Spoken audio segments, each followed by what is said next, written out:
Assalamualaikum warahmatullahi wabarakatuh. Perkenalkan, kami dari kelompok 11 akan mempresentasikan mengenai globalisasi budaya yang akan dipresentasikan oleh yang pertama Seta Pratama Wiharja, yang kedua Husnul Khotimah, dan yang ketiga Rizkotus Sadia.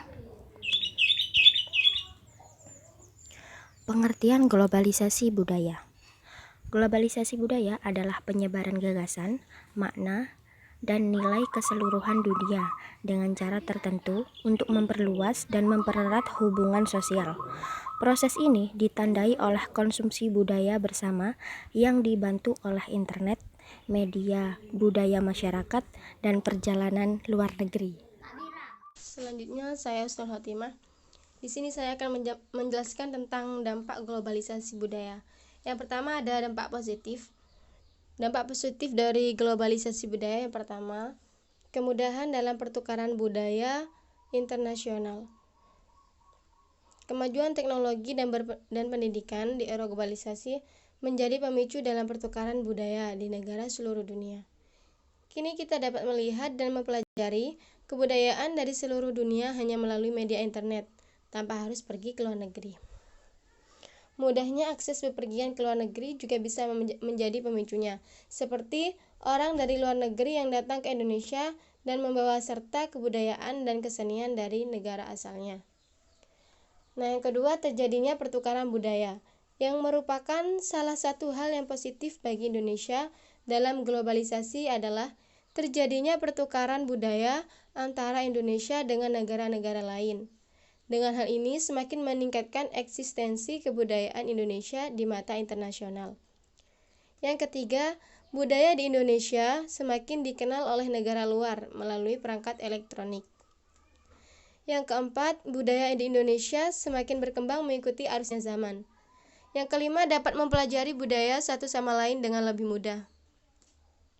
Selanjutnya, yang kedua, dampak negatif. Dampak negatif dari globalisasi budaya yang pertama, munculnya sikap individualisme, konsumtif, dan materialis. Pengaruh globalisasi di bidang sosial budaya memunculkan berbagai sikap buruk manusia, seperti sikap individualisme, konsumtif, dan materialis. Berkembangan zaman memicu manusia untuk bekerja keras agar bisa mendapatkan uang untuk bertahan hidup. Hal ini memicu munculnya sikap individualisme bagi setiap orang. Tentu sikap ini menghilangkan semangat gotong royong dan sifat kekeluargaan yang dimiliki oleh manusia sebagai makhluk sosial. Yang kedua, lunturnya nilai-nilai keagamaan.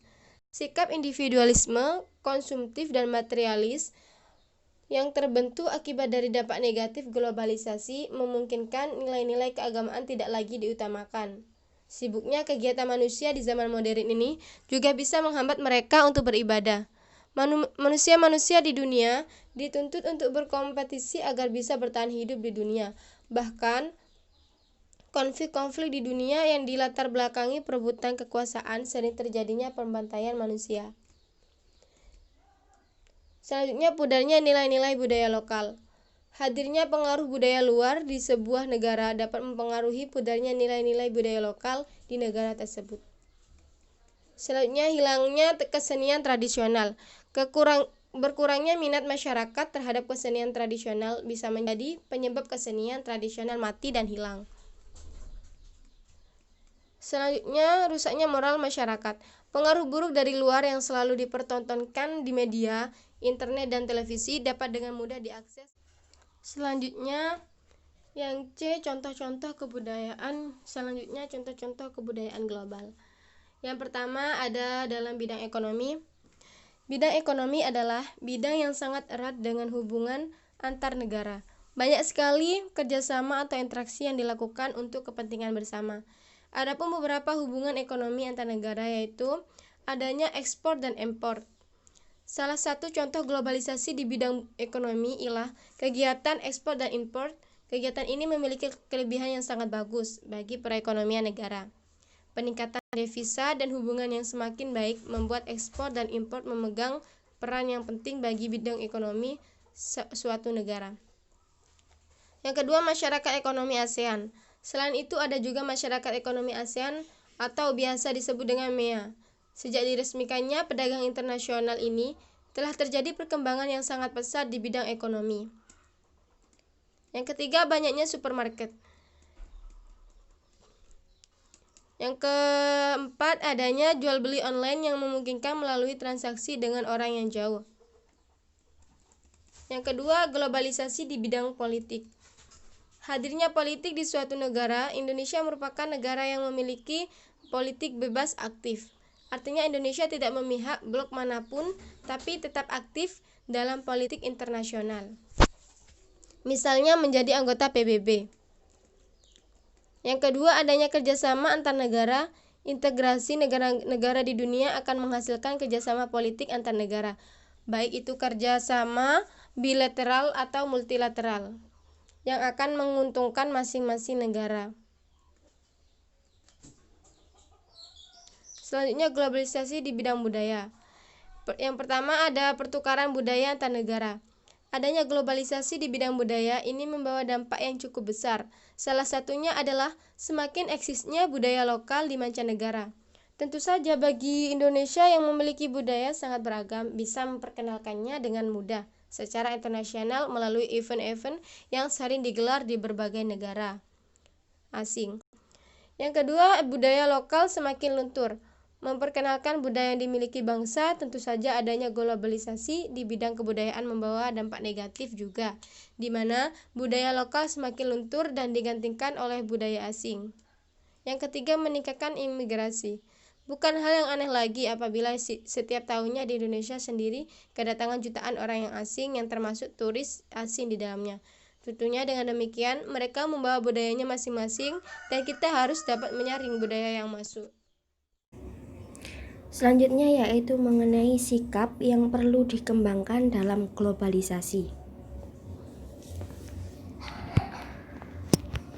Berdasarkan analisa dan uraian di atas, terlihat bahwa pengaruh negatif globalisasi lebih banyak dibandingkan pengaruh positifnya. Oleh karena itu, diperlukan langkah untuk mengantisipasi pengaruh negatif globalisasi terhadap nilai nasionalisme.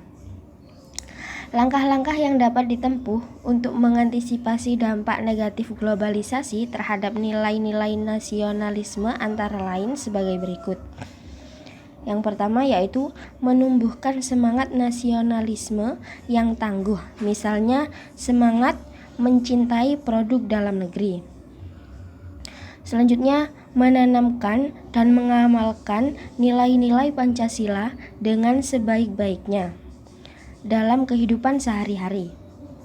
Lalu, dari masa kanak-kanak ditanamkan pelaksanaan ajaran agama dengan sebaik-baiknya. Selanjutnya, mewujudkan supremasi hukum dalam arti menerapkan dan menegakkan hukum dalam arti sebenar-benarnya dan seadil-adilnya. Jangan ada sistem tebang pilih dalam menegakkan hukum. Patuhi asas equality before the law. Selektif terhadap pengaruh globalisasi di segala bidang, termasuk ekonomi, teknologi, informasi, dan budaya. Apa yang datang dari luar harus disesuaikan dengan identitas bangsa Indonesia, bukan berarti menolak, tetapi memberikan filter yang sesuai dengan kepribadian bangsa Indonesia itu sendiri. Meningkatkan keimanan dan ketakwaan kepada Tuhan Yang Maha Esa agar terhindar dari dampak negatif globalisasi. Giat meningkatkan kerjasama dengan negeri lain, menerima pengaruh budaya asing yang sesuai dengan kepribadian bangsa Indonesia tanpa merusak struktur dan kultur lokal. Melestarikan sumber daya alam dari pencemaran global. Selanjutnya, giat meningkatkan kerjasama dengan negara lain, menerima pengaruh budaya asing yang sesuai dengan kepribadian bangsa Indonesia, tanpa merusak struktur dan kultur lokal. Selanjutnya, melestarikan sumber daya alam dari pencemaran global, meningkatkan disiplin dan tanggung jawab, meningkatkan kualitas sumber daya manusia, dan yang terakhir menerapkan iptek tanpa kehilangan jati diri sebagai bangsa. Sekian, terima kasih dari kelompok kami. Mohon maaf apabila ada salah kata. Wassalamualaikum warahmatullahi wabarakatuh.